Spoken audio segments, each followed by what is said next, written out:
সঙ্গীত শিল্পী লুমিনের musical film ফিরে এসোর গ্র্যান্ড প্রিমিয়ার হয়েছে রাজধানীর একটি হোটেলে।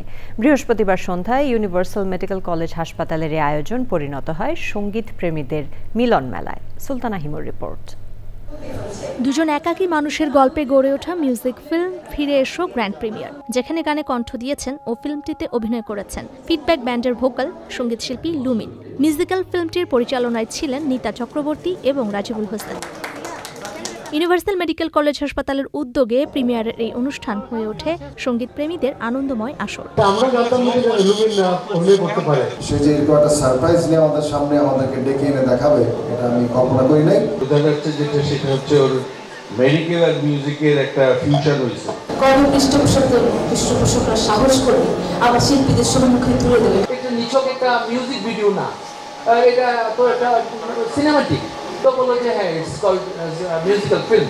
শ্রদ্ধেয় আলম খানের বড় ছেলে আরমান খান, তুমি গানটা নিয়ে কিছু করো। তো আমি বলছি দেখি না, বলে না তোমার কিছু করতেই হবে, তুমি গানটা যেন পাবলিক শোনে, এভাবে কিছু একটা করো। তো এটা আমাকে ইন্সপায়ার করেছে। স্টুডিও আরাম কেদারার প্রযোজনায় নির্মিত এই মিউজিক্যাল ফিল্মের স্ট্রিমিং পার্টনার প্রথম আলোর চরকি মিউজিক। সুলতানা হিমু, চ্যানেল আই, ঢাকা।